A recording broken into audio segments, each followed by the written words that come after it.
agree with what somebody says, what do you say? Say it. Okay? So, I want to say to you, you are our generation's leaders. I challenge you to lead. Now give it to me.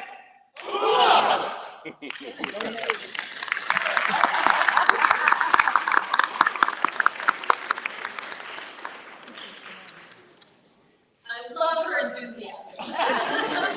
So great, what she said.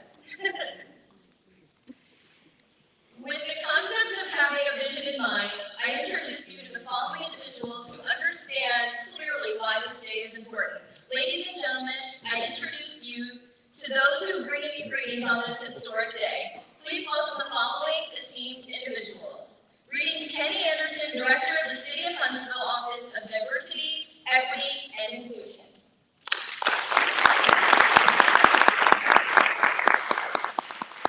Thank you very much, and good morning, everyone.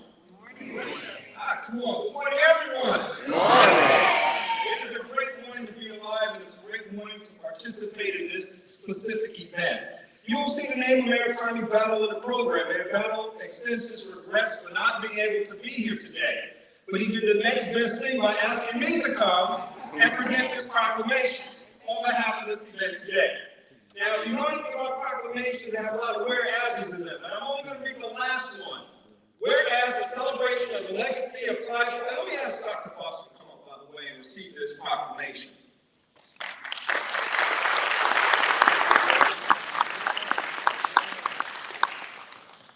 I'm going to spare you all the whereases. You can read that at a later time. The last one says, whereas a celebration of the legacy of Clyde Foster, the WH Council Community Development Corporation joins with Team Redstone, Career Communications Group Incorporated, and others in hosting an annual Clyde Foster STEM Day. Now therefore I, Tommy Battle, Mayor of the City of Huntsville, do hereby proclaim February 7th, 2023 as Clyde Foster STEM Day. Y'all give it up for that.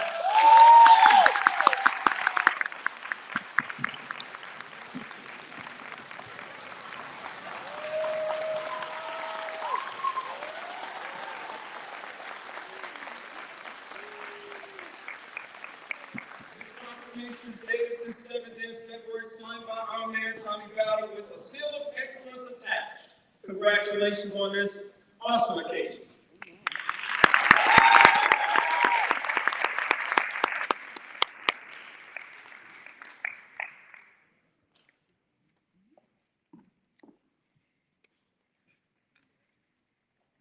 So now we have greetings from Commissioner Violet Edwards, Madison County District 6.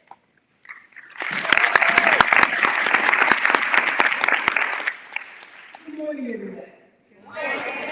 So this is difficult being third, because first is my leading action hype, Mr. Anderson gave a standing ovation for Dr. Foster. I'm just here to say good morning. So a candid moment here. Usually when we have events like this, I come, I get to see the beautiful students, I get to see a wonderful program, I get to say hello, and I go home. But today we're in for a real treat because I actually got to watch the planning that goes into today. I know the love and enthusiasm that you've already heard it, the spirit of today's message.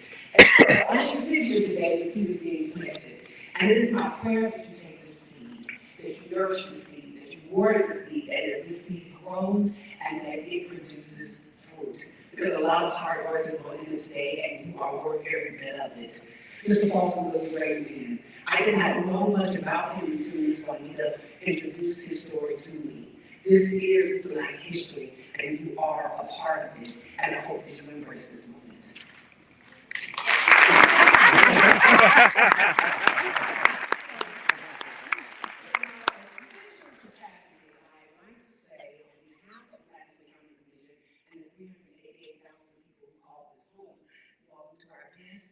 And hello, beautiful students. I want you to enjoy this program and have a fantastic Black History Month.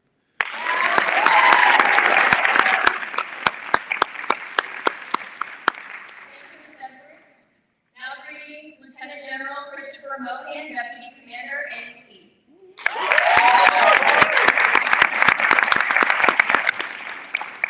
Okay, good morning, everyone. So, you talk about a hard act to follow. Thank you very much. So I've got some folks that I want to recognize that are one responsible for this, but really is the legacy of this event. And so if we could give Dr. Foster another big round of applause.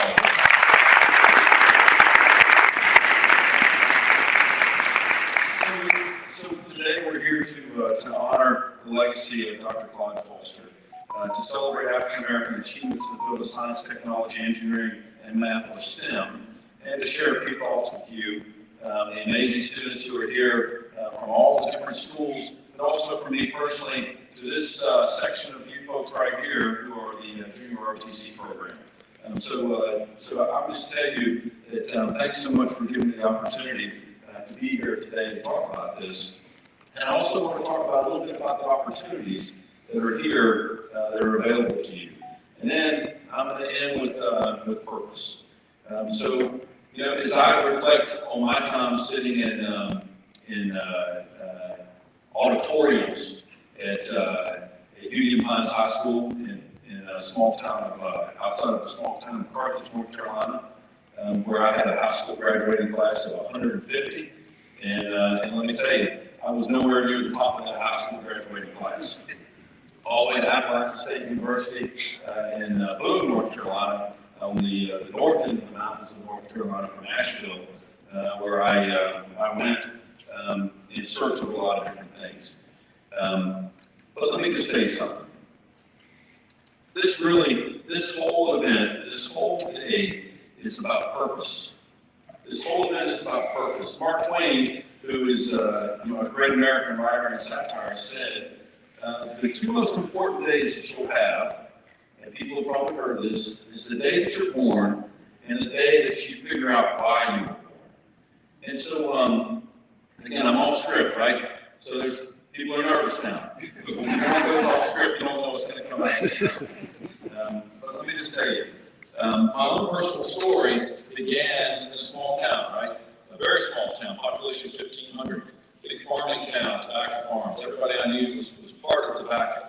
And my dad was. My dad was a carpenter. He worked in the tobacco market. My mom was a school teacher. And I married a school teacher, by the way, for all the teachers here, a math teacher. And there's a reason that Cindy does the books in the Moynihan House, and she's the math teacher, and I'm not. But there was a lot of people that told me personally that hey, look, you probably just need to stick around. Stick around. You don't need to go to college. You can make it. And so I didn't have a purpose, and I was bumbling around, bumping from one thing to another. Went to 2 community colleges after I graduated from high school. And in some cases, people would say I graduated high school just by the skin of my teeth. And so I was introduced to an opportunity because we didn't have a way for me to pay for college. The only way we had to pay for college was to seek outside help. And I was introduced to an opportunity to go to college. And that was through the United States Army. And I wouldn't be standing here today if I hadn't taken that step and said, you know what, I'm going to go to the Army because I think that maybe the Army has something to offer me, and I have something to offer the Army, which is service to my country. And so what I'm telling you folks is that along the way, I discovered my purpose. And so for all of you, if it's STEM, look, we got tremendous opportunities on Redstone Arsenal. We are growing, and in partnership with the city, partnership with our local partners, we are growing dramatically. We've got an opportunity. It looks like we're going to add 6,000 new jobs on Redstone Arsenal. A vast majority of them are going to be STEM related. And so if that's your passion, and if that's what you want to do, look, I know like real rocket scientists, right? And we have those. We have people that work on long-range precision fires. We have people who are working at NASA. I tell people, I live in a town where when you see on TV the people talking to the space station, that's happening in the town that I live in. And so again, if that's what you want to do, go for it, as long as that's your purpose. My story is that I joined the Army, the National Guard, to pay for college. And along the way, I found my purpose. I was going to stay in 3 years. And when I got into the National Guard, I said, you know what? This might be something that's good for Chris Mohan. And it not only gave me a way to pay for college, but it gave me a sense of belonging. It gave me a sense of pride. If you serve your country, no matter what you do in a civilian capacity or a uniform, you will never, ever, it will change your life, because you will never, ever have to back up when people say, what did you do when you were growing up? What did you do for a living? Now, I serve my country. I have a purpose. That's right. And purpose. So never, never forget, you got to find your purpose. You got to get out there and you got to go after your purpose. And so 34 years later, I still have a purpose. It looks different from where I'm sitting right now because, you know, look, I'm in the twilight. You guys are in the beginning. And so whatever you do, folks, you got to go out and find your purpose. And these organizations that are giving you the opportunities to connect with people who really do the work, and the opportunities that you'll find not only in the local community of Huntsville can help you discover your purpose. Opportunity is only opportunity if you go out and grab hold of it. That's right. And if you don't grab hold of it, and if you don't have a plan, again, talking to the young folks, if you don't have a plan, life will just come at you and you'll never know what happened. All right? So go out, do stuff to figure out what your purpose is, and go out and grab those opportunities. And if you want to talk about opportunity of maybe being a soldier in the United States Army, the biggest team of our nation. Super Bowl Sunday, small teams. United States Army, big team. Be part of that opportunity, you come see somebody. You come talk to somebody, because we'd love to talk to you. Okay? That's my recruiting pitch. I thank you so much for the opportunity. And again, I'm sorry for going off script, but go find your purpose, folks, and there's lots of people who want to help you do it. God bless you.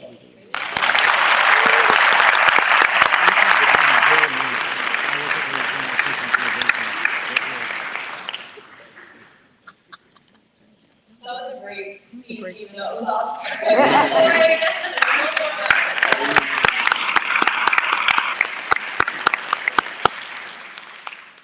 And I definitely agree with you. Definitely have to find your purpose. When I first started doing weather, my purpose was to help keep people safe from severe weather. So I encourage all of you, just like he said, to find your purpose. And what a great community to do it in, a STEM community, like you said, with Redstone Arsenal and NASA. That was one thing that was huge to me when I moved here. I just thought that was fantastic. What a community we live in with so many opportunities. So thanks again to Mohan, Deputy Commander, and now we have greetings from Dr. Daniel Wims, President of Alabama A&M University. Thank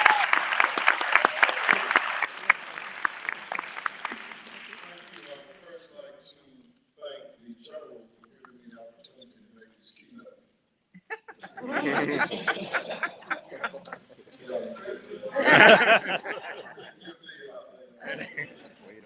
behalf of our 6,000 students, 40,000 alumni, 13 to 1,400 part and full-time employees, faculty, and staff, untold numbers of friends and family members of Alabama Agricultural and Mechanical University welcome you to the Clyde Foster North Alabama STEM Day.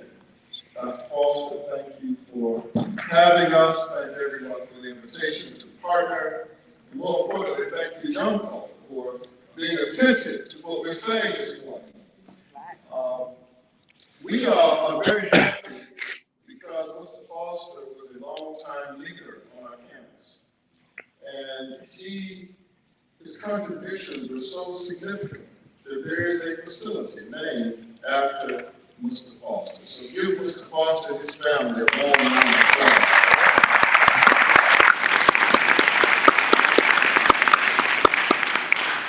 Mr. Foster paved the way for so many of us and so many of you. And so therefore, the Alabama Agricultural and Mechanical University is one of the leaders in STEM education across this country for minorities. We produce more minorities in STEM fields, science, technology, engineering, mathematics, but also the agricultural sciences and the biological and life sciences than any other institution in the state of Alabama and most throughout the South. So we will be reaching out to you. Our recruiters will be recruiting you. We'll be calling you and emailing you to to try and convince you to consider us as your first choice. So thank you for having us. Enjoy your Black History STEM Day, and go Bulldogs.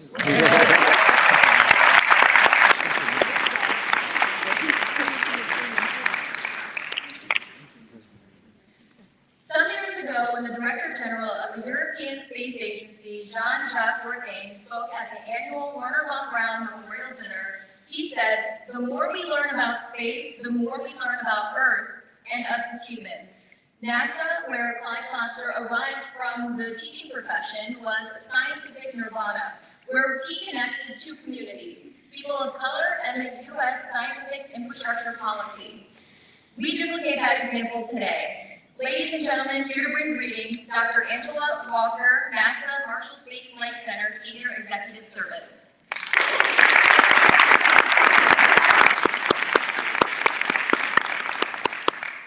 Good morning. Good morning. Because Dr. Clyde Foster was, I am. Because Clyde Foster did, I do. It is my privilege to be with you on this morning and to greet you on behalf of NASA, the National Aeronautics and Space Administration, Marshall Space Flight Center, and its 6,000 employees, both civil servants and contractors, who cheat gravity and make the impossible possible. Wow.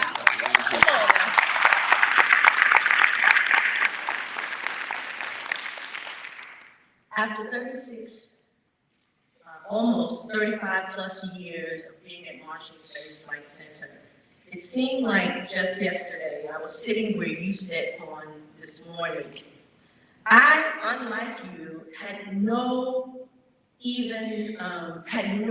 pre-exposure to NASA or to space.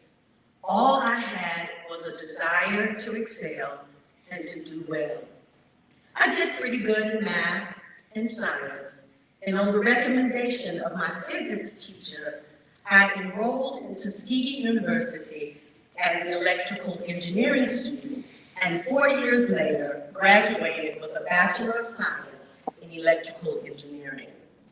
So I say to you that it is possible. We believe that at NASA, and so we said, we are going. And though it took a decade, 11 years as a matter of fact, what we built, the largest, baddest, most powerful rocket ever to be flown by anybody, anywhere, and we are taking humans back to the moon and beyond.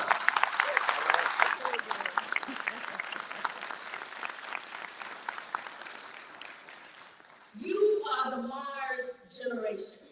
We are yet going.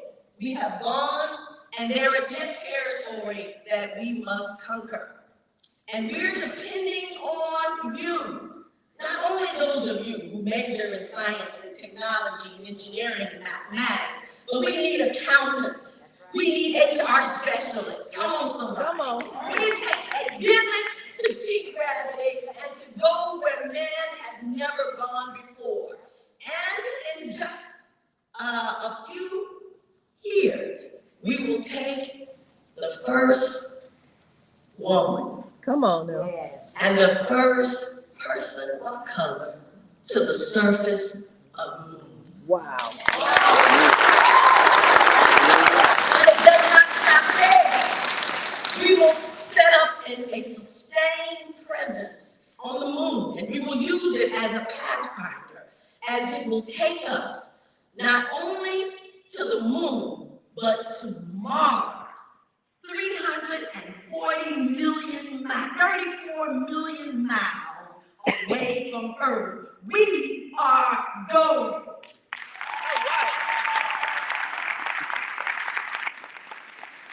And it's only because we realize that it takes a diverse and integrated community to do what we do. And it was brave souls like Mr. Clyde Foster who opened the door and prove to an otherwise doubtful community that people of color could do it if you let us at the table. And now, NASA proudly says there is space for everyone in space.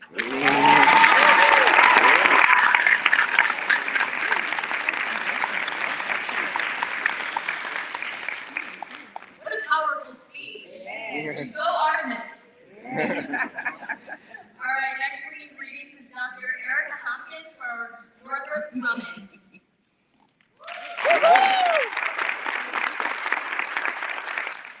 Thank you so much. Man, I cannot follow that.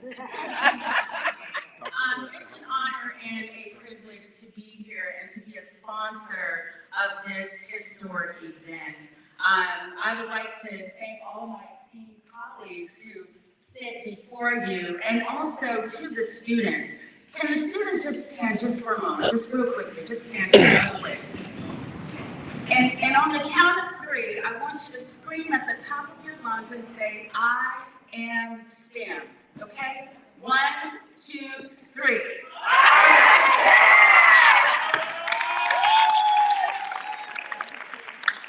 Now, to all of the leaders in the room, can you stand up, turn around, and applaud these students?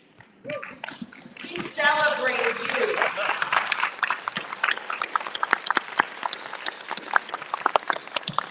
Thank you so much. We understand the challenges that you all have been through over the past couple of years, and it's amazing that you are here and you are still standing.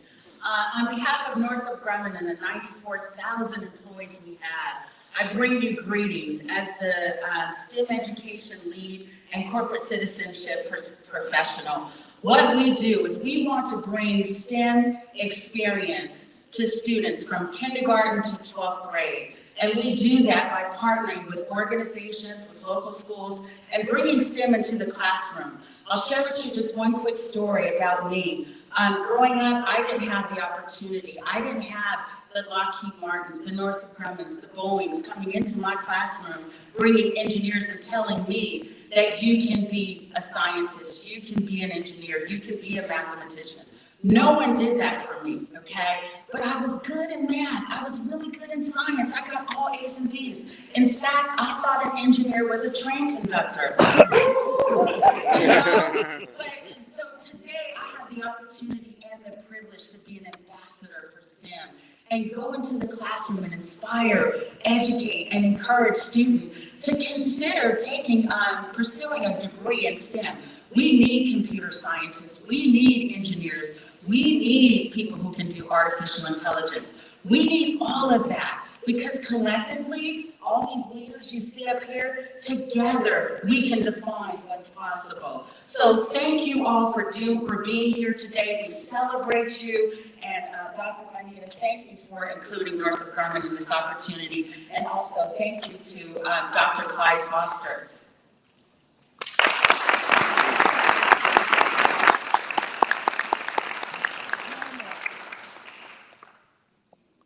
Now giving greetings is Dr. Edith Foster, daughter of Clyde Foster.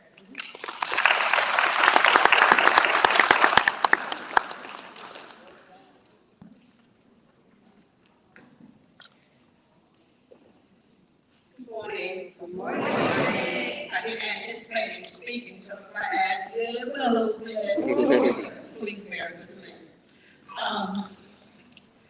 I'm going to speak from my heart because I know my dad as a person. I know all of his accomplishments. In fact, when I was growing up, he was in our household. He always said, what dad are you doing now? Or my mom would say, Clyde, you can't save the world. He said, well, I'm not trying to save the world, I'm just trying to help one person at a time. That's right. He was the middle child of 12 children. And one of the things that resonated with him growing up, his father always told him, don't forget your brothers and sisters. Help them when you can. Wow. Little did he know that in actuality that meant don't forget anyone. All that he did was not just for himself, working in that comp lab, as we used to call it when we were kids. He could have just went, got his training and gone about his business and advanced on his own. But he saw the need that there were others that may not have advanced as he did. Not because they couldn't, it's because things weren't available. So that set him on the trajectory of reaching back and helping others. And also, I think that's kind of stuck with me. Growing up, I knew that all of his friends, he's from Birmingham, that's where he was born. They called him Big Blue. No one at Huntsville knew that. Called him Big Blue. As a child, I was too afraid to ask him, why they call him Big Blue? And as an adult, I probably may have been too intrusive. These are his friends, and they have a reason to call him that, and they may not want him, only among the friends.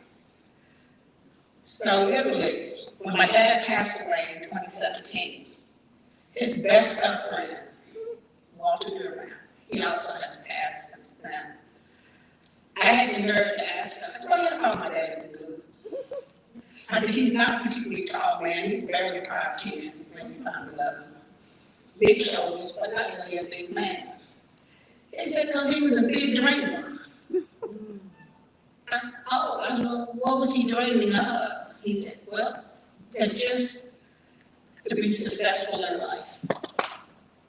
So his first job was as an educator, and he had a family that was brave, and they saw the opportunity here in Huntsville, and that's why they moved from the Selma area, where he taught math for a year, and joined on with the space program here, even before there was NASA. It was part of the Defense Ballistic Agency, headed by Werner von Braun, and the rest is history. So, if anything that comes out of this is just dreamer, not only dreaming for himself, but dreaming for others, and never, ever, ever forgot to reach back. And every discipline of life that he went through, he always reached back. And as I speak here now, he's probably saying, don't put all the attention on me, put the attention on those that have gone ahead and have progressed and been successful in life.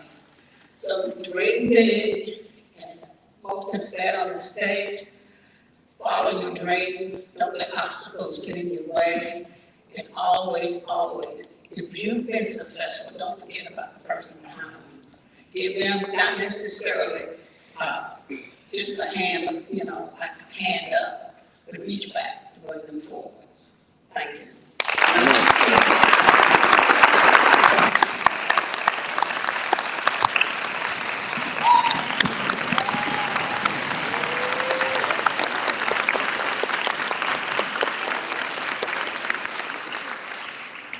I love that. Aim high, don't let anybody tell you you cannot do it, because you can. She is a four-year senior and an outstanding student leader within this school. Cadet Major Jaden Lampley is the executive officer of the Eagle Battalions and supervises and coordinates the cadet battalion staff. She's also a member of the AUM Pathway to Success mentoring program. Please welcome Speaker Cadet Major Jaden Lampley.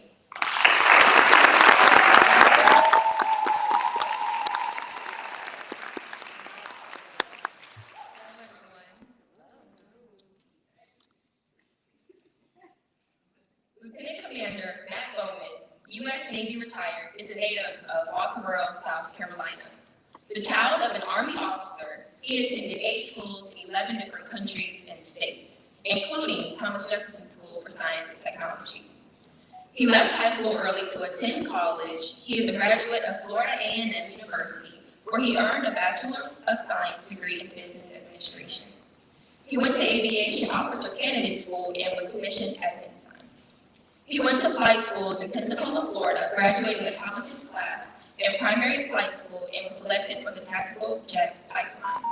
He was winged as a Naval Flight Officer in 1994 and received assignment as an electronic countermeasure officer flying the EA-6B aircraft in Whidbey Island, Washington. Lieutenant Commander Bowman served at sea for 5 years aboard any aircraft carriers. He served ashore at the U.S. Southern Command as the counter-drug subject expert matter, where he conducted operations in various South American countries. He also has extensive experience in human capital management, serving in Washington, D.C. at the Navy headquarters. For diversity policy affecting 338,000, the U.S. Navy active sailors, 175,000 reservists and civilians built the nation's STEM capacity. He owns wineries in South Carolina and Florida. Lieutenant Commander Matt Bowman is married to Dr. Crystal Bowman and is the proud father of 3 children. Maybe a round of applause for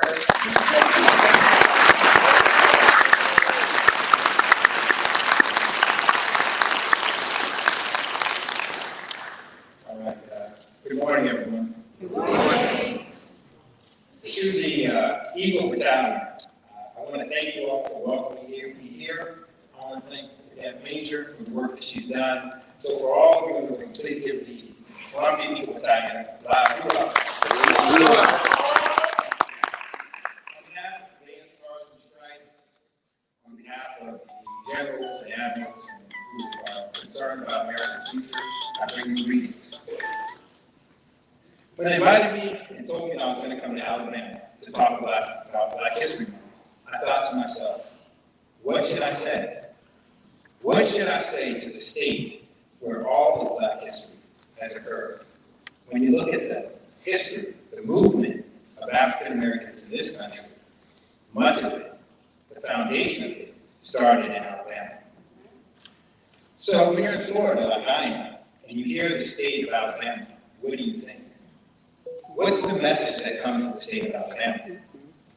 And I'm here to tell you that when I heard that I was going to come to Alabama, I was so proud, because it is here in Alabama that you have helped make this country what it is. So the theme of Black History Month 2023 is resistance. And the slogan that they have around the country is to do this, for resistance. So I'm going to talk to you real quick about some high school students and some middle school students, Alabama high school students, Alabama middle school students, who changed the world. There were 3 sisters, Gwendolyn Sanders, Dot Sanders, and Deborah Sanders. They were in Birmingham, Alabama. It was the height of the Civil Rights Movement. You think things are bad now. You see George Floyd on TV. You see police brutality on TV. But back in 1960, all of that was legal. And 3, a middle schooler, a 7th grader, Gwendolyn Sanders, got with her sisters, Dot and Deborah, and they decided to start marching downtown Birmingham. Now, Birmingham, Alabama back then is not like Birmingham is today. They had police chief Eugene Bull Connors, who told his fire trucks to turn the fire hoses on men, women, and children. The fire hoses were so strong that they peeled the bark off of the trees and peeled the paint off of the walls. But these 3 children, many of them the same age as you children here in the audience, decided to take a stand. So what they did is they organized themselves in groups of 50. And when they first started, Gwendolyn told them, there's no way that they'll arrest children. There's no way that they'll turn dogs on children. There's no way that they'll turn viruses on children. So in groups of 50, they left 16th Street Baptist Church, and they walked down the street. And when the first group of 50 got near the courthouse, the firemen, the policemen, all hesitated. Who in their right mind would arrest children? So in true fashion, Eugene Bull Connors told the firemen, turn on the water, told the police, let loose the dogs. Now this story is told all over the country, you've seen it on TV, and when people see it, they think Alabama. But when I see it, I think Alabama. Children in Alabama, they rose up and they took a stand. And the first group of 50 got arrested. When they got to 900 students arrested, the size of Columbia High School, the jail was full. So then they took the students into the park. They put a fence around the park. and the students kept coming. They kept coming until the whole world saw on TV the strength of the children of the great state of Alabama. And the Civil Rights Act of 1964 came from the children of Alabama. All right. So there are other cities. There are other cities across Alabama that represent Black history. And it doesn't matter whether you're Black or white, Asian American, Pacific Islander, or Hispanic. You are all part of the great Alabama legacy that made this country what it is. So if you take a ride down I-65 and you stop in Mobile, Alabama, I know there's some people here who are from Mobile. The last group of slaves to arrive in this country arrived in Mobile, Alabama. So when you talk about Black American history, Black History Month, it's Alabama. When you go to Montgomery, Alabama, everyone hears about Rosa Parks, but many people don't know that 10 years before Rosa Parks decided to sit on the bus, Rosa Parks took a stand for young women. There's a young woman, her name was Mrs. Reese Taylor, and she was attacked in Alabama. And she stood up. Long before the Me Too movement, you had Mrs. Reese Taylor and Mrs. Rosa Parks, and they stood up for women. And so as a result of that, when the Montgomery bus boycott started, Mrs. Rosa Parks had a lot of experience in dealing with police. And out of that experience, we get another leader, Dr. Martin Luther King, a 26-year-old pastor who nobody had heard of before the Montgomery bus boycott. So then when you leave Birmingham, when you leave Montgomery, when you leave Mobile, you come to Tuskegee, Alabama. Tuskegee, Alabama, home of one of the nation's finest colleges and universities, started by a 24-year-old who walked from Hampton, Virginia to Tuskegee, Alabama. He walked. And many of you think, oh, you know, Booker T. Washington, the old man, distinguished on the back of the postal stamps, but he was 24. He wasn't just 24, he was a young-looking 24. When he first got to Tuskegee, they thought he was a teenager. That's how young he looked. And he became the president of a college university. So you have Tuskegee University. The Tuskegee Airmen come from the Tuskegee University. So when you talk about Alabama, if you go to Florida, if you go to Miami, if you go to Los Angeles, if you go to New York City, you tell them, I'm from Alabama. Black History Month starts in Alabama. So now that brings me to Huntsville. What can you say about Huntsville? What can you say about North Alabama? I will tell you that the future of Black America, the future of the entire country, is here in Huntsville. Below me, I have a set of Oculus glasses. Huntsville, Alabama is Rocket City, USA. Voted one of the best places to live in the country. So when you meet the children from Miami, Orlando, Tampa, Florida, where I'm from, you tell them about the great things that are happening in Huntsville. You tell them that Black history is happening here in Huntsville. And so the generation that creates the Oculus glasses, the generation that creates the halo and brings technology to the 3D metaverse is each of you out there.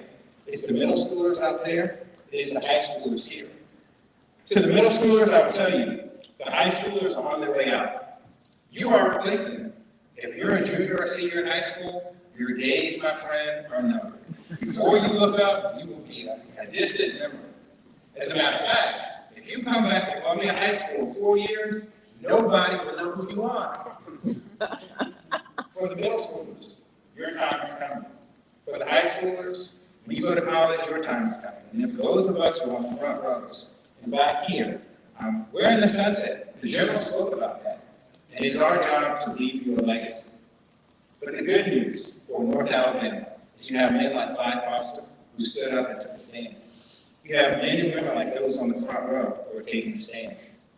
Today, this morning, when we brought to you this initiative, I didn't know what was going to happen.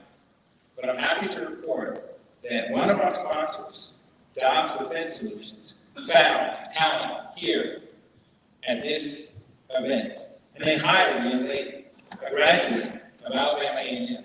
So please, stand up. So she is a lead for U.S. cybersecurity. Thank you to our sponsors, like Dobbs Defense Solutions, for the work that they do. All right, the last thing I'm going to technology, is I'm going to tell you the things that I would tell my own children. And my own children are something I call warrior training. So I do a lot of consulting to executives, to music, entertainment. I'm in a lot of different spaces, so if you go on the internet, you can read about it. But I would tell them this. I look at every day as a Friday. Every single day is Friday. So this is an acronym I like to keep in mind. Two things. One is Alabama. The second thing is TGIF. When you come to an event like this, the general talk about having a purpose, you should leave with contact information, you should leave with a mentor, and you should leave with opportunities for college. You have Dr. Williams on the stage. He should not be allowed to get out of this room without each and every one of you getting his information. You have NASA here, you have Northrop Grumman. This is your opportunity. There are thousands of kids in Huntsville and Madison County who could not be here, but you're here. So take advantage of this opportunity. So T stands for find a target. I could be the target. Any of these leaders in this room could be the target. G stands for get close. Get close, shake their hand, get their contact information, make them say no. I stands for be intentional, so you have to be intentional about everything you do. And F stands for follow up. The reason why I can stand here right now and tell you this is I can guarantee that most of the people in this room will not follow up. So I'm not worried about giving my information, but I want you to be the few people who know to follow up. And the last thing is that have fun. It was so much fun for me to come here, stand before you, and talk about Black History Month. I'm a big believer in resistance. I'm a big believer, as you can tell from my bio, in fighting for what is right. And so when I think about Alabama, I think about what is best in America. So thank you. Thank you very much.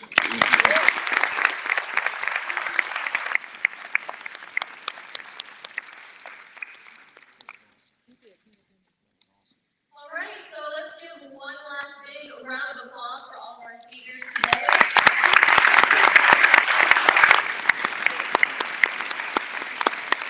So this portion is concluded, but we're going to move to the gym and outside for our STEM demonstration. So I want to thank all of you again for letting me MC this wonderful event, and also another big thanks to our speakers. Let the STEM demonstrations begin.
These are students learning how to do aircraft simulation.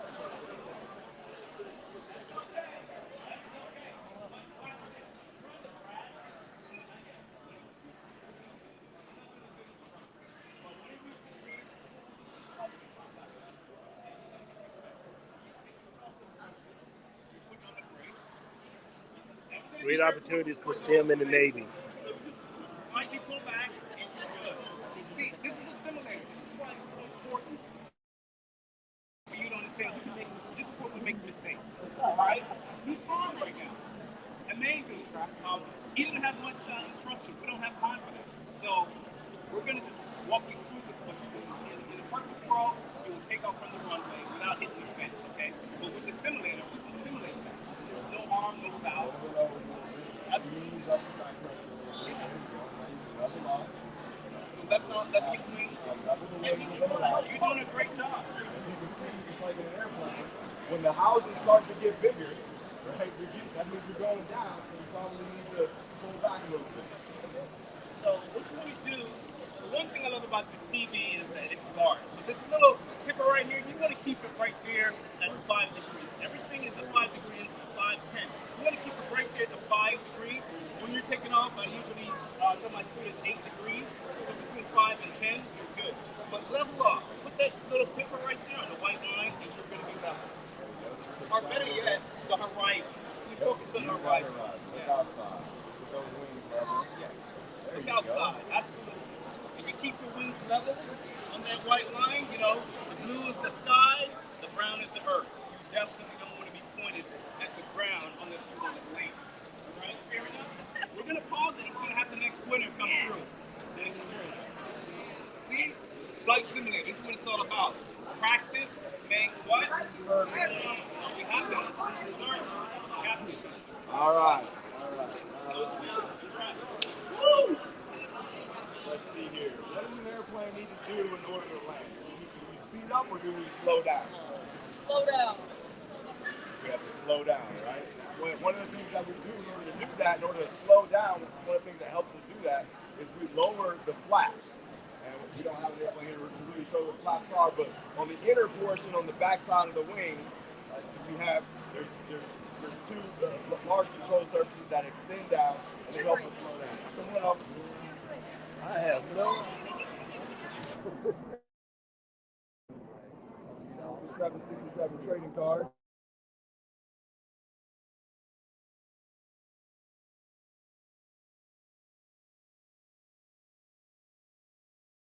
She just walked by.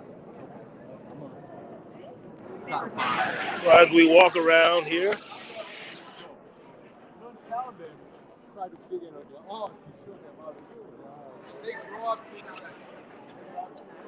going over to a group of students that are now able to get their security clearance and cybersecurity. Cybersecurity plan. Yeah. Tell me what you like best about cybersecurity, or that you've learned so far in cybersecurity. Networking and how to protect networks and set up firewalls on devices. I really like the competitions we did because it gave us a chance to explore in a new world scenario, and we got to compete against our as well. Oh, that's great. That's great. You know, you guys really have an advantage over years past, because in years past, the things that you're learning now was people learned in college or beyond college when they got out of college. So what you're learning now is great. It's great. Anybody have any other questions? Everybody wants to work in Huntsville. Anybody want to go to Washington, D.C.?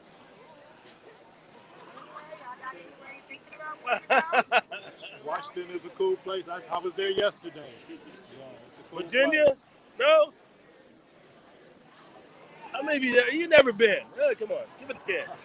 Like for them, I try, especially my girls, I try to let them know the career opportunities because there's not a lot of females in cyber, and then how lucrative it can be. And so that's why I have a sprinkle. They weren't sure about it, and then they started doing cyber patriot and things like that. That's okay. I like this. And then my former students who have gone on to high school, they've done very well in cyber patriot. So I try to pick the best of the best, regardless if they think they're gonna like it or not. I explain to them how hard it is. I'm not looking for you to be experienced. I'm just looking for you to learn something. And that's what is happening. So I have a question. Everybody wants to be in cybersecurity?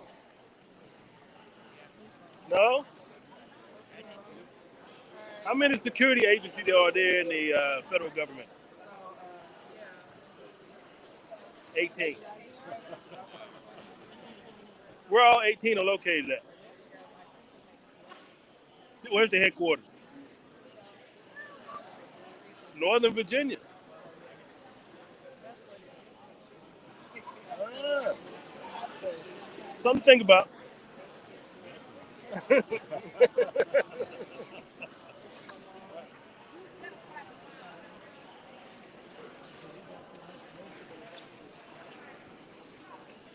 Hello.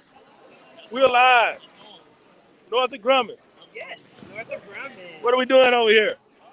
Talk to the people. They're out there listening. So we're building one ton, so you can use and just pick any material possible to make sure one thing you're trying to hover, to take it up from the bottom all the way out. Use any group or range you want to. I can't videotape over here. Design a flying machine and make it fly through the tunnel. So this is I am a.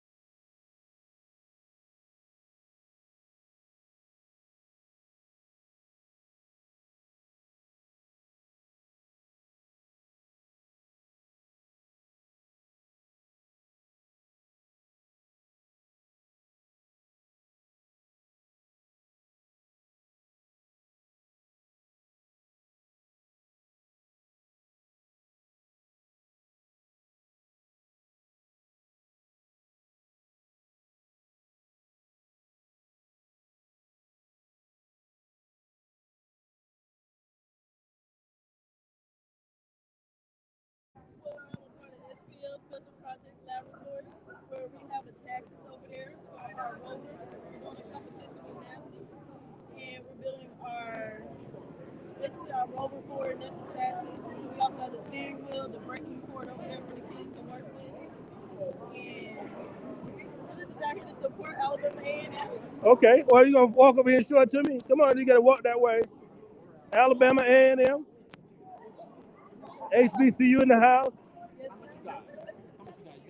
have our president right there. That's going to be Mr. Jabril Muhammad. Okay. And then we also have our assistant over there, that'll be P himself.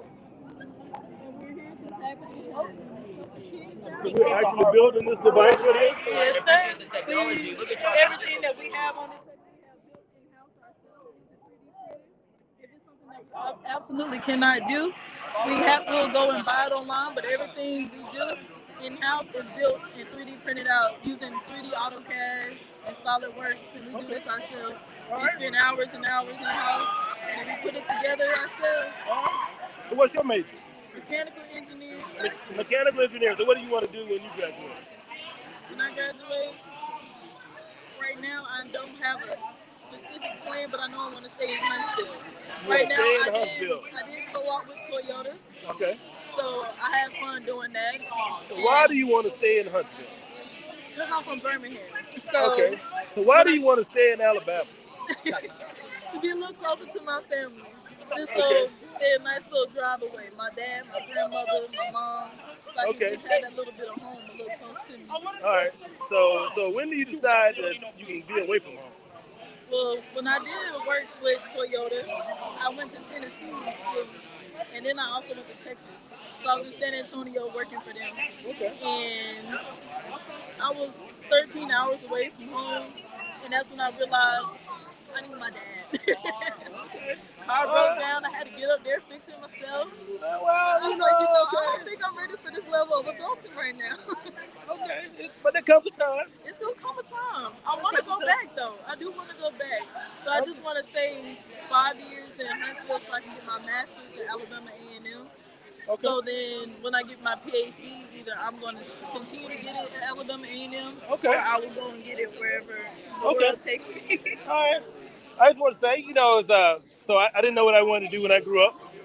So I spent 30 years in the Army, lived in more countries than I did states for the first part of my life. And so been kind of locked into the Northern Virginia area now. So grew up in a little small town in South Carolina, didn't want to leave home. But once you broke that cycle, I'm glad I left. I can't go back and stay anymore. So it's just an opportunity. So don't staying in Alabama is fine. Just don't limit your opportunities by saying what you won't do. Just give it a chance. I'm ready to try out some new states. So Okay. if the Lord blesses me with an opportunity to travel, I'll definitely take the opportunity. There we go. Okay. All right. That's all. All right, y'all. We're going over to. Well, I say I'll have somebody we can interview. Okay. Because once I logged on, I seen that you was over here. So I was like, okay. Rotate.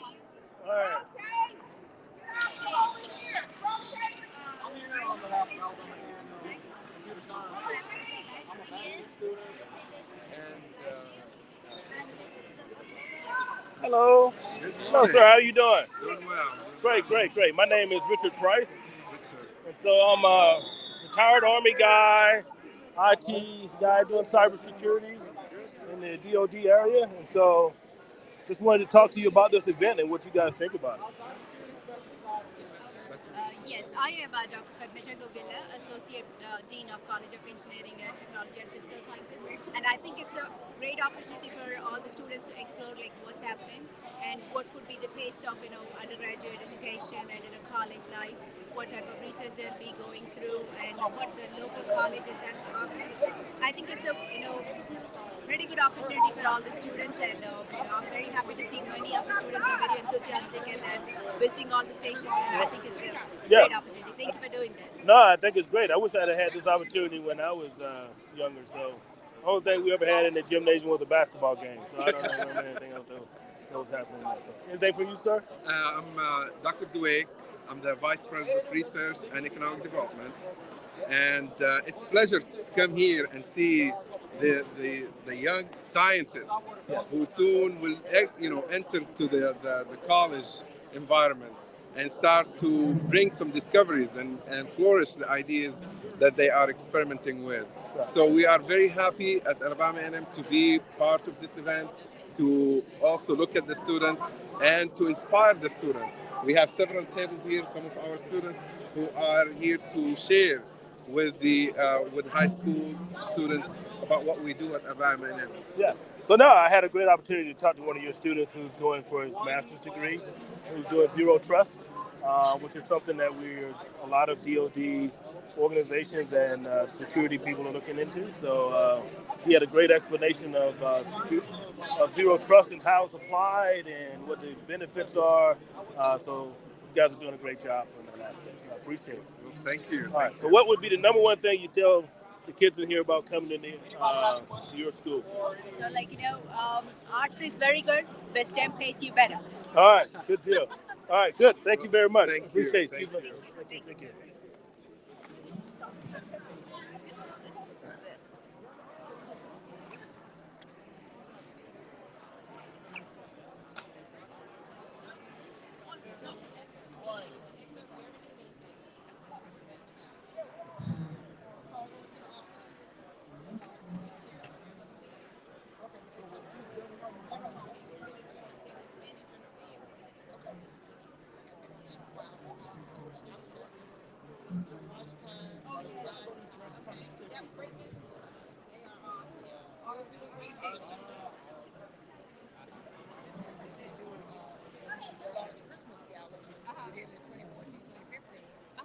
And then they stopped doing it for whatever reason. So I was always on that committee to help set that up.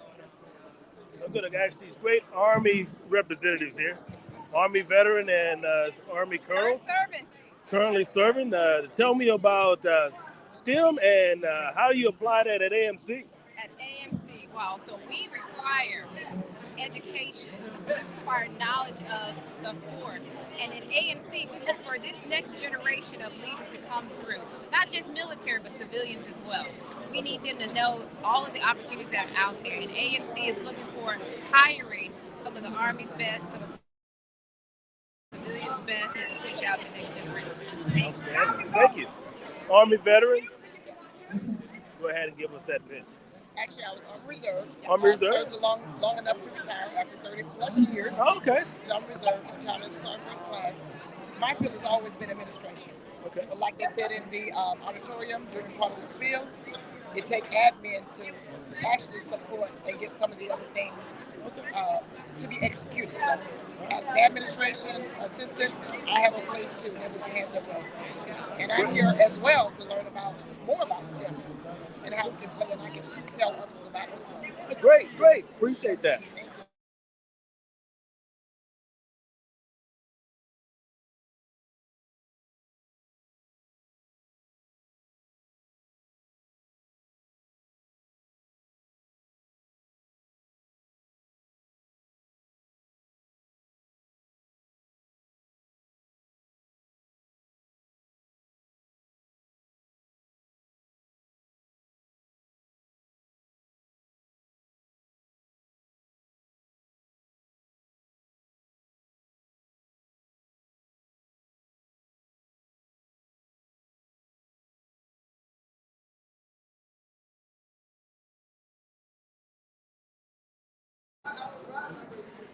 Talking about the importance of health, how to use that safely.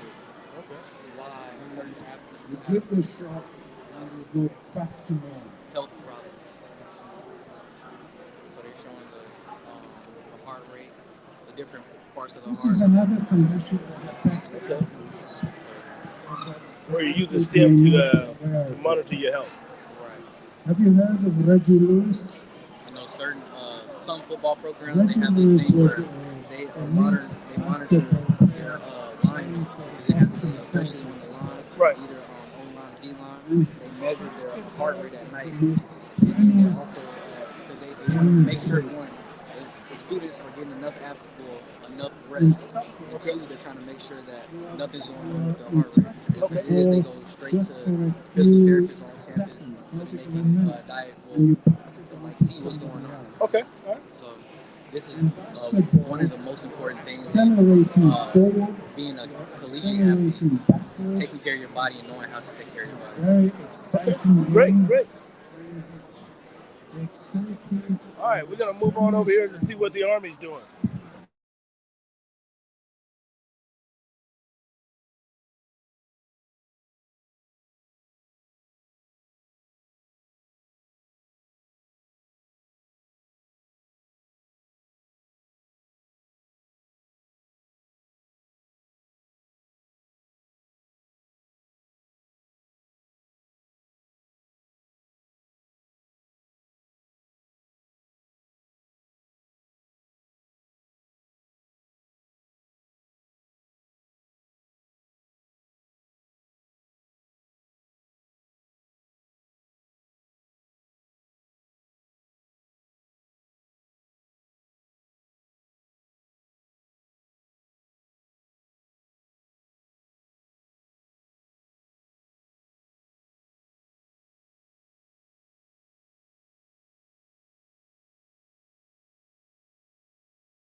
Our first class kid is here today. She's going to tell us why she joined the Army and why that is a great opportunity for anyone out there who's considering STEM as an opportunity. So as he said, my name is Sarah First Class Kid. I joined the Army back in 2007, so I've been in the Army for 15 years now.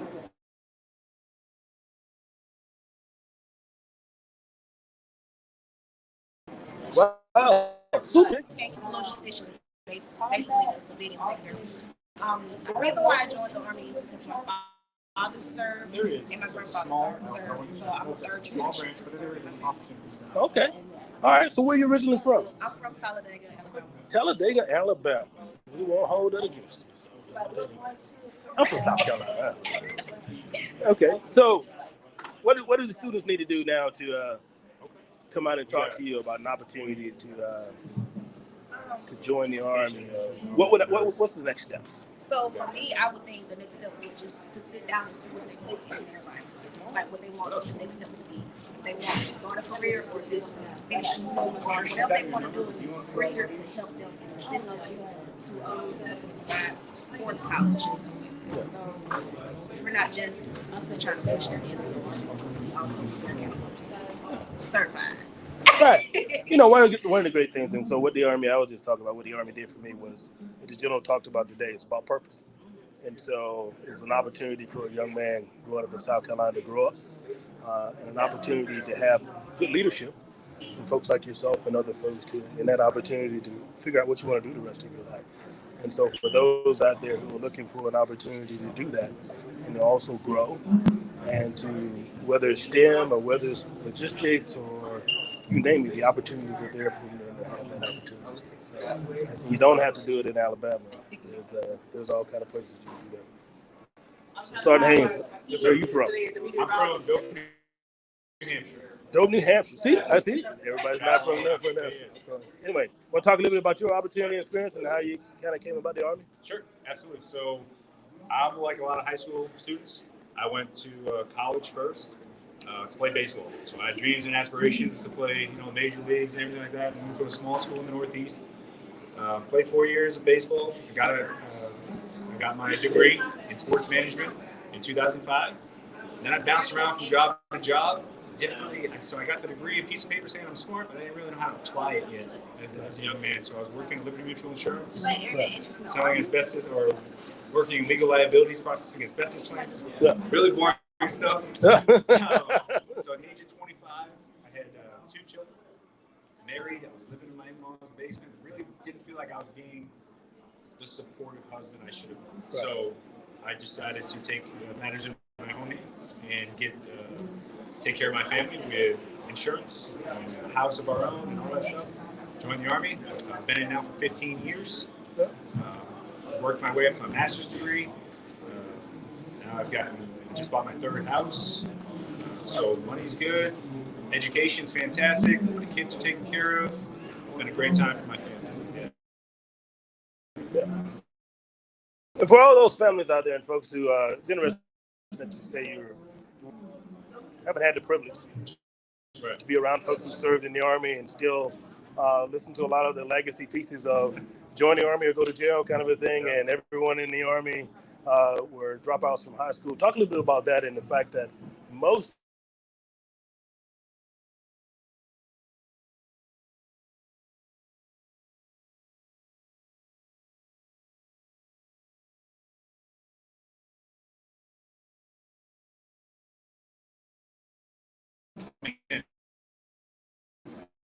Children, 25% each, and I only use tuition assistance. So you can authorize tuition assistance every year to pay for your school, so you don't have to pay for anything. You don't have to pay for books, tuition, any of that stuff. And a lot of the lab fees are covered for most of these schools out here. So those are the type of things that I look at. Everybody thinks they got to struggle, or they got to take out these large student loans where you're paying back over the next 20, 30 years of your time. Where the Army's just going to say, hey, come work for us for the next 3 to 6 years, whatever you decide. Come work for us for the next 3 to 6 years. We're going to pay for your education. Now, to me, that sounds much more beneficial than saying, hey, you're a big bank, give me $100,000 to pay for my education, and I'll pay that big bank back the next 20, 30 years. Yeah. I work hard for 4 years, I get my education paid for. So, hey, great point. So it's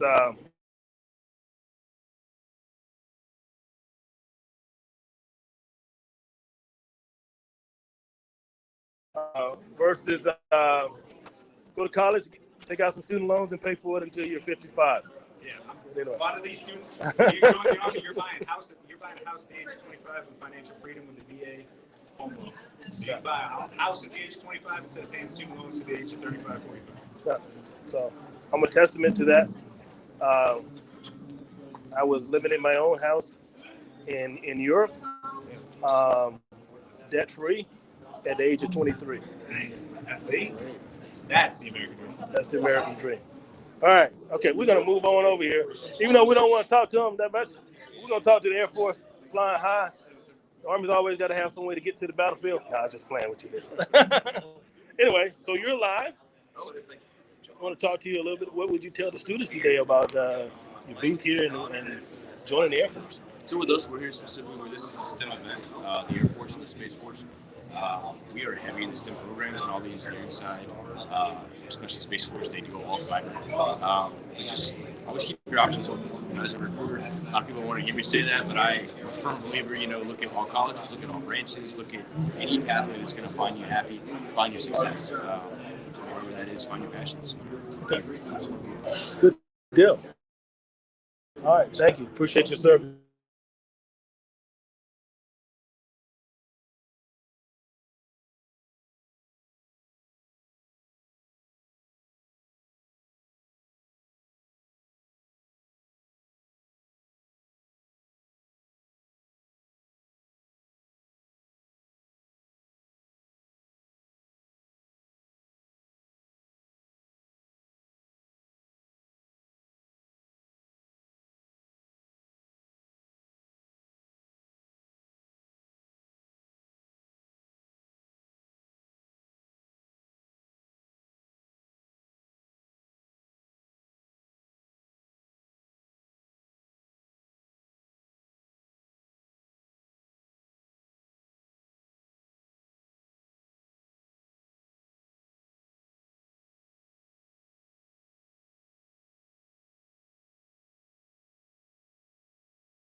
That's how that works. Now, if there wasn't a lot of people, I would look you up and let you go around. But it's really just about giving up the opportunity. Thank you for being a man of your word.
Colonel Richard Brown. Now, you can tell that, you know, it's been a long time since you've been at Beta, so I'm using your service. What do you have for And I just want to tell you thank you so much. I don't know if you remember a long time ago, just a few years ago, my twin sister, Lieutenant Colonel Clyde, Richard Allen, and I were MCs at the Bay Stars and Stripes dinner. And we were so honored to be around so many awesome people and to be around such a great event and a great purpose. We put our next generation out there and help give them opportunity. So we're just honored to be here and celebrate 5 Foster and also have the opportunity to get these contracts out there, get these individuals their jobs. So thank you so much for everything. We still love everything that you do. We're so proud and honored to know you. So it's becoming everything you are in Huntsville, around the country. So we'll see you in 96 hours. Woo!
are live. All right, so you heard that whistle. That is the sound to rotate. So if you're here online with us, this is the metaverse. It's almost like being here. I wish I had my Oculus glasses. My name is Matt Bowman, Bay of Stars and Stripes. We're so excited to bring you this initiative. Join us for Bay of Stars and Stripes Career Day, where on the second Saturday of every month we talk to leaders, astronauts, entrepreneurs, everybody. And I'm here with Miss Clyde. Tell them what you do. Hey, thank you so much. I'm Claudette Hero for Fears. I am a project manager with the U.S. Army Aviation and Missile Command. I'm retired, but I feel so strong about STEM that I'm here today to support these students and support the leaders that are here for our next generation. I'm super excited. Love it. Thank you very much for what you guys are doing for our young. Thank you. All right.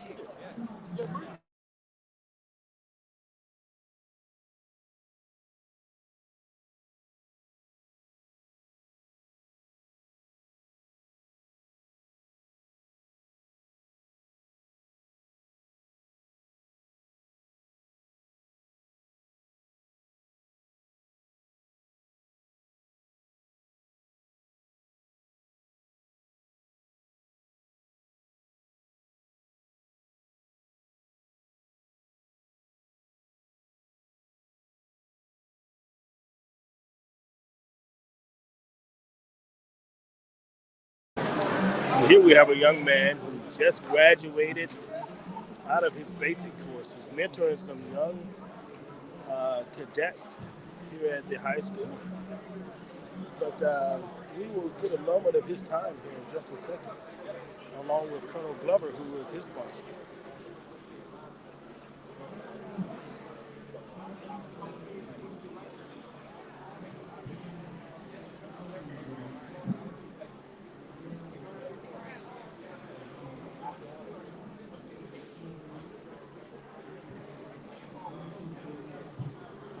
Great opportunity to link with those who are very close in age to you.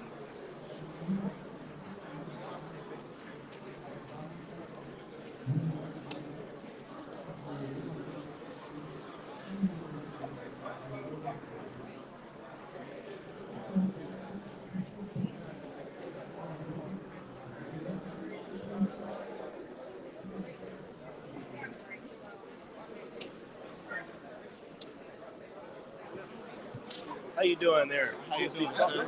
Great. How are you doing today? I'm doing good, All right. So you're alive. So you're alive, and so we wanted to talk to you about your recent experience and the fact that basic training just now graduated, and so basic training for before me. you said, I hear Colonel Glover is your sponsor. Yes. So you know him, right? Yes, you know this young man. He So pinned my wings. He pinned your wings on you. So all right. So let's talk about that a little bit then. So my basic training experience, it was fun. Like I played sports growing up, so like I always like loved like that camaraderie and like the brotherhood feeling, and like so I built so much relationships that I feel like just gonna be with me so long. Like when I come back home from basic, I gotta ask my friends to come and see me and all of this. Right. But I got friends that I went to basic with, they spending $400 on a plane ticket just to come spend the weekend with me. Yeah. So it's just relationships that you build that like you could tell that they genuine because y'all go through so much together in those 10 weeks. Lifetime relationships. By the end of basic training, you don't even want to leave. You're like, dang, we all going to different units. Like that's just people that you gonna miss. And then AIT is the same way, except like it's more freedom. So then you really get close because now y'all going out bowling on the weekends, and it's just like relationships that you build that gonna be there forever. So like I had a great experience in basic training. And you're gonna stay fit. If you're a sports guy and you're like, a lot of the guys I talk to, they say they don't want to join the Army because they want to do sports, but like fitness is like one of the number one things in the Army. You're gonna stay fit. You have plenty of time to do sports. Plenty of time to do sports. And he's got a great career field too. You got selected for. So originally I wanted to be a combat agent. I scored high enough on the ASVAB to where it opened up opportunity for me to go into aviation.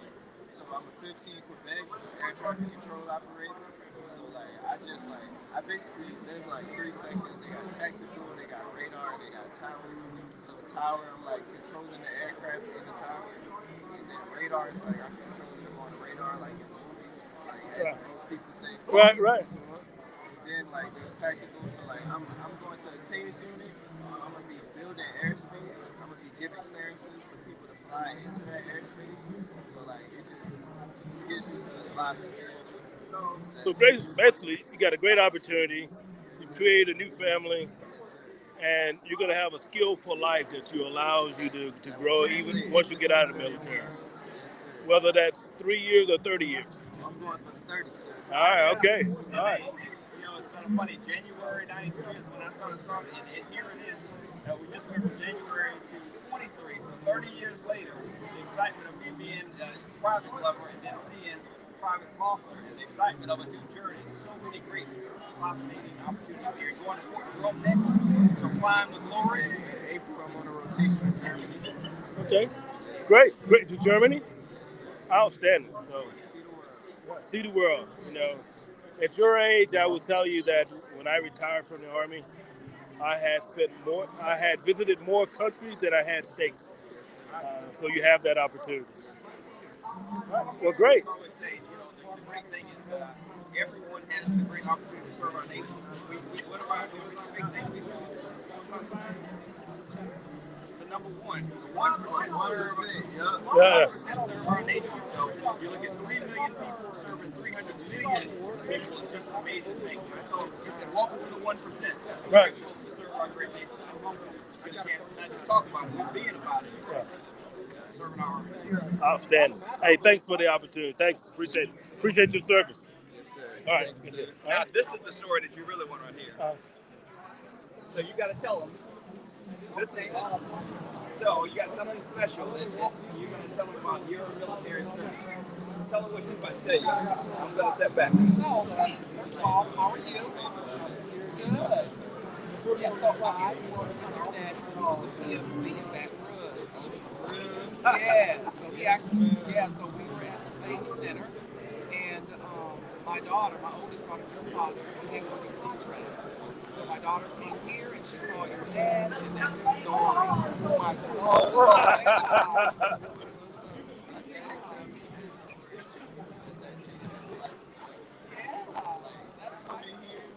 that's my daughter. They were buddies. They were like that. And yeah, your daddy used to come in all the time. As a young kid, I was a young E5 back then. Okay.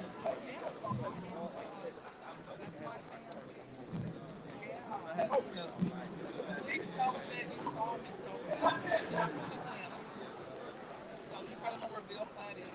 Lafayette, that's where I'm from. Yeah, my daughter and your father like this. I remember when he used to take me into the village. I was like 3 years old. That's like some of my earliest This is what power.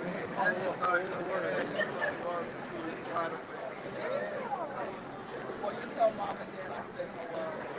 Keep it in command. Take care of yourself, okay? All right. Thank you.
Yay! Okay, thank you, Aisha. I would like to quickly introduce the computer science program at Alabama University here. We have the longest history in the whole state at the computer science program. We are ABAC writing the program. We have 3 different concentrations: artificial intelligence, which is a new concentration; cybersecurity concentration. Other than these 2, we still have a general computer science concentration. These 3 concentrations give our students different options so that they can choose their learning path. Other than this, we also provide a 4+1 program, which is a accelerated program. Within 1 more year, our students can get a master's degree at A&M. So that's super good. Yes, And yes. other than this, we also have online graduate program. In the graduate program, we have actually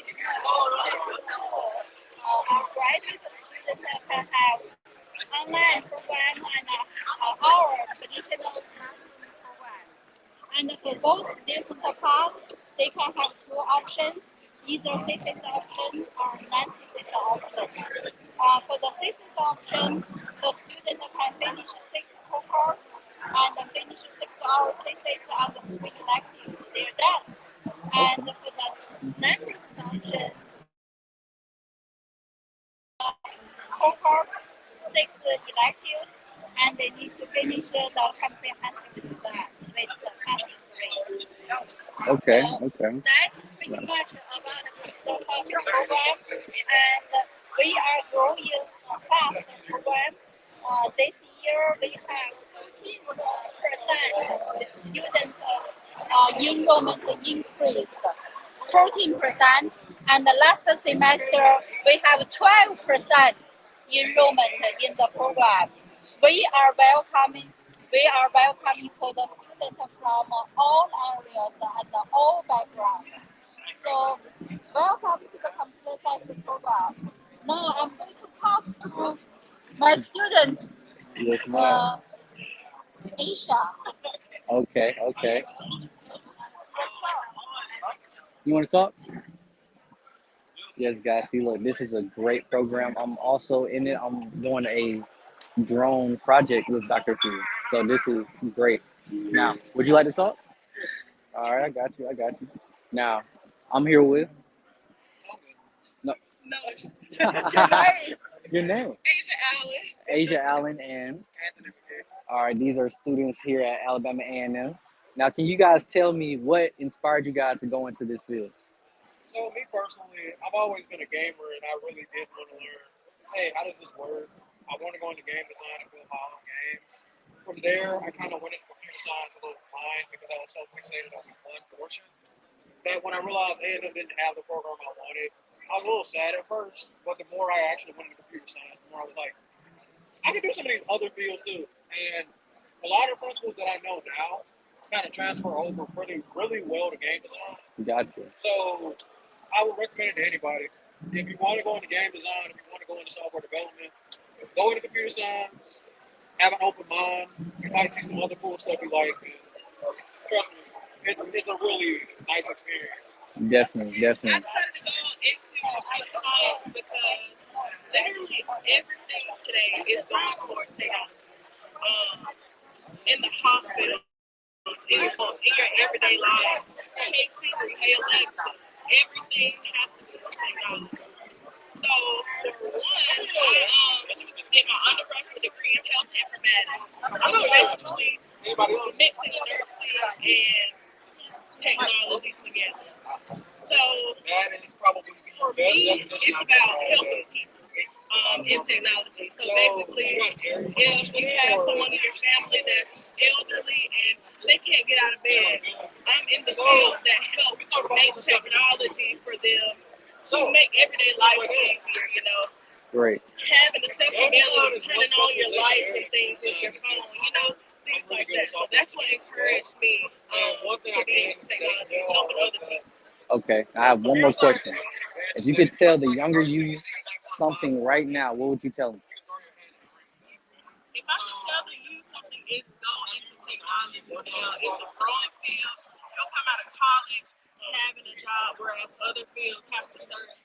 Everything is moving towards technology. So try to major in technology or maybe have a trade having to do with technology because everything is going towards technology. All right, thank you so much. See, look, we have some great things going on in this STEM industry, in the STEM field. Alabama A&M is great. Now, as of right now, we're starting to, like I said, everything's starting to die down a little bit, but we will definitely have some more interviews coming up pretty shortly. Give us 1 second. You said okay? It was great. Yeah. Okay, good. Yeah. Thank you for standing by me. So Oh, most definitely. this kind of encouraging me. No, because look, so right now, so let me just do